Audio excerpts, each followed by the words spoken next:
तो फ्लिपकार्ट ने इंडिया में अपने सेलर्स को अपडेट देते हुए एक बड़ा रिलैक्सेशन प्रोवाइड किया है, या यूं कहें एक ऐसा प्रोग्राम या पॉलिसी लेके आया है जिससे जो स्मॉल रिटेलर्स हैं या स्मॉल सेलर्स हैं, अगर वो फ्लिपकार्ट पे सेल करना चाहेंगे तो वो अच्छे से सेल भी कर पाएंगे और काफ़ी सारे सेलर्स को एक सहूलियत मिलेगी, हेल्प मिलेगी फ्लिपकार्ट के इस नए प्रोग्राम से। जी हाँ, फ्लिपकार्ट अब करने क्या जा रहा है कि सेलर स्मार्ट प्रोग्राम को डिसकंटिन्यू करने जा रहा है। अब आपका जो सेलर स्मार्ट प्रोग्राम है, जिसमें जो सेलर इनरोल होते थे उनको एफ एस्योर्ड का बैगेज दिया जाता था, मींस उनके प्रोडक्ट को एफ एस्योर्ड या एफ प्लस का बैगेज दिया जाता था। अब क्या हुआ, फ्लिपकार्ट ने इस प्रोग्राम को पूरी तरीके से डिसकंटिन्यू किया है और ये जो डिसकंटिन्यूएशन है ये फ्रेजेज में होगा और 1 अगस्त 2022 तक पूरी तरीके से इस प्रोग्राम में जितने भी सेलर इनरोल हैं उनको इससे बाहर कर दिया जाएगा। ये हो इसलिए रहा है क्योंकि फ्लिपकार्ट अब एक नया क्राइटेरिया लेके आ गया है एफ एस्योर्ड या एफ प्लस के लिए। एफ प्लस मैं इसलिए बोल रहा हूँ कि जो एफ एस्योर्ड है उसको फ्लिपकार्ट ने अब एफ प्लस बैगेज से रिप्लेस कर दिया है।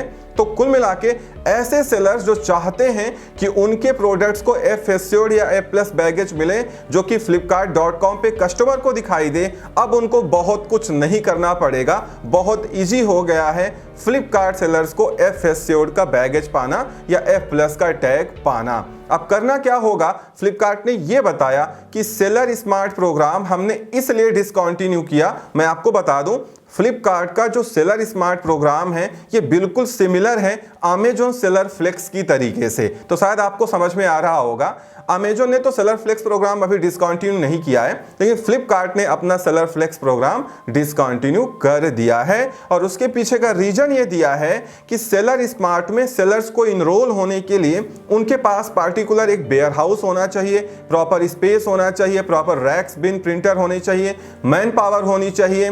तो ये सारी चीजें उनके पास होनी चाहिए। एडिशनली आपको अपनी इन्वेंट्रीज को सेलर स्मार्ट में इनरोल करना होता है या इनबाउंड करना होता है, फिर वो फ्लिपकार्ट के कस्टमर को दिखाई जाती थी और उसमें एफ एस्योर्ड या एफ प्लस का बैगेज कस्टमर को दिखाया जाता था। तो इतनी सारी चीजें होती थी जिसमें सेलर्स को बहुत सारा खर्चा आता था, उसको वेयर हाउस का रेंट देना होता था, मैन पावर को सैलरी देनी होती थी, साथ में एक डेडिकेटेड पूरा सिस्टम बनाना होता था। तो अब आपको ये सब कुछ भी नहीं करना है। अब फ्लिपकार्ट ने सिंपली एक क्राइटेरिया दिया है जिसमें नए सेलर और पुराने सेलर दोनों का अलग अलग क्राइटेरिया है। नए सेलर्स का क्या है कि ऐसे सेलर जिनका अभी 90 दिन पूरा नहीं हुआ है फ्लिपकार्ट पे सेल करते हुए, उनका अलग क्राइटेरिया है। और पुराने सेलर जिनको 90 दिन हो गया है फ्लिपकार्ट पर सेल करते हुए, इनका अलग क्राइटेरिया है। जैसे ही आप इस क्राइटेरिया को फुलफिल करेंगे वैसे ही आपके प्रोडक्ट को एफ एस्योर्ड या एफ प्लस का बैगेज मिल जाएगा और आपको एडिशनली कुछ भी नहीं करना पड़ेगा। बात करें क्राइटेरिया की तो मैं आपको बताऊं, क्राइटेरिया आपकी स्क्रीन पे डिस्प्ले हो रहा है।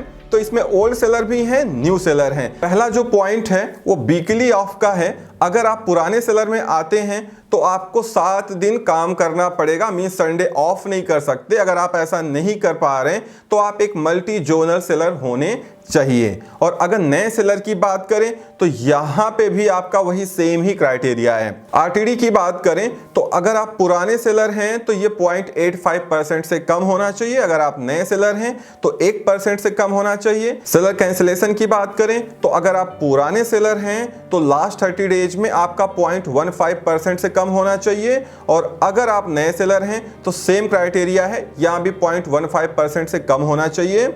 और रीअटेम्प्ट रेट की बात करें, अगर आप पुराने सेलर हैं तो 3% से कम होना चाहिए। नए का भी क्राइटेरिया सेम है। हाँ, पुराने सेलर को जो सबसे बड़ी सहूलियत मिली है वो ये है कि यूनिट सोल्ड में कुछ भी नहीं है। अगर आपके 90 दिन फ्लिपकार्ट पे सेल करते हुए हो गए हैं तो अगर आप 1 यूनिट या 2 यूनिट भी सेल कर रहे हैं तो आपके प्रोडक्ट को एफ एस्योर्ड का बैगेज दिया जाएगा, अगर आप ऊपर के सारे क्राइटेरिया को फॉलो कर रहे हैं। लेकिन अगर आप नए सेलर हैं तो वहां पे एक कंडीशन लगा दी गई है कि 50 या 50 से ज्यादा यूनिट आपके सेल हो जाने चाहिए, या अगर वैल्यू की बात करें तो 50,000 या उससे ज्यादा का वैल्यू या उसके ज्यादा के आइटम्स आपके सेल हो जाने चाहिए। उसके बाद ही आपके लिस्टिंग्स को एफ एस्योर्ड या एफ प्लस का बैगेज दिया जाएगा। तो अगर आप ऐसा कर रहे हैं तो आपको बहुत आसानी से एफ एस्योर्ड मिल जाएगा।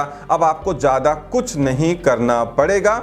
हाँ, अगर लिस्टिंग लेवल क्राइटेरिया की बात करें तो बिल्कुल सेम रखा है फ्लिपकार्ट ने, और बताया है फ्लिपकार्ट ने कि भाई देखो, आपकी जो लिस्टिंग्स हैं वो एक्सप्रेस मोड में होनी चाहिए, उनकी जो रेटिंग है वो गुड में होना चाहिए, और रिटर्न कम से कम होना चाहिए, जो कि एक जनरल क्राइटेरिया है फ्लिपकार्ट का एफ एस्योर्ड देने के लिए। तो अगर आप ऐसा करते हैं तो आपकी लिस्टिंग्स को एफ एस्योर्ड का बैगेज भी मिल जाएगा, और आपको एडिशनली कोई वेयर हाउस या कुछ अलग से काम करने की जरूरत नहीं, और ना ही किसी थर्ड पार्टी सॉफ्टवेयर में जाने की जरूरत है कि आप अपने आइटम्स को इनबाउंड करेंगे तो जाके आपके आइटम्स को एफ प्लस का बैगेज कस्टमर को दिखाई देगा। तो ऐसा कुछ भी आपको नहीं करना है। तो एक तरीके से अच्छा इनिशिएटिव है फ्लिपकार्ट की तरफ से, जिससे क्या है कि घर बैठे सेलर्स को उनके प्रोडक्ट को एफ एस्योर्ड का बैगेज मिल जाएगा अगर वो अच्छा परफॉर्म कर रहे हैं तो इस वीडियो में इतना ही। उम्मीद करता हूं वीडियो पसंद आई होगी। Thank you so much for watching.